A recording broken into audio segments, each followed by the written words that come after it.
My part was primarily on the characters and the scenery in Aladdin.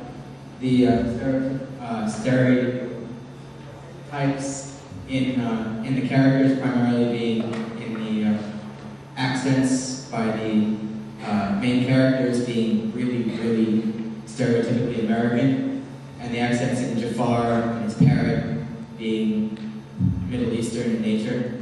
In addition, the beginning scene is very desert-like in Arabic, in having a camel and a man on a camel walking through the desert. And as you get to this city, it's lots and lots of small buildings with a giant palace, highlighting the differences between the classes in Arab nations, which are not necessarily true of all nations.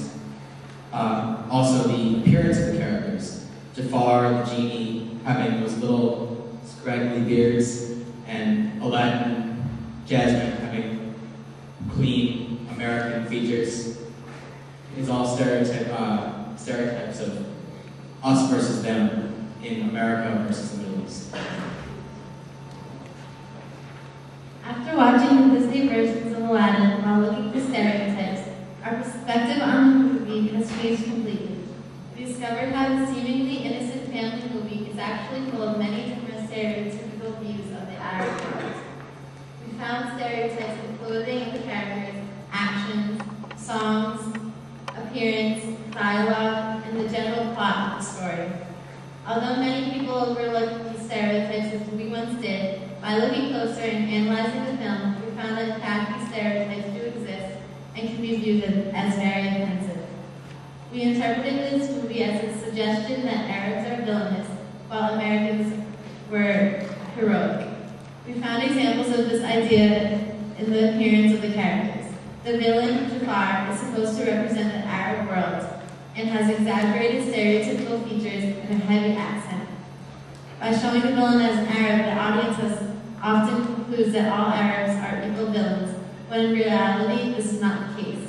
However, the heroes, Aladdin and Jasmine, display American features and speak with typical American accents. This subtly conveys the idea that all heroes are American and all villains are Arabs. We also discovered that many aspects of Aladdin depict Arabs as barbarians. One of the pieces of dialogue in the first scene is someone says that he'll cut off your hands for trophies. This is a suggestion of the typical stereotype that Arabs are degraded in a barbaric place where people have no morals and are uncontrollable. Many Hollywood films portray this image without looking closer at the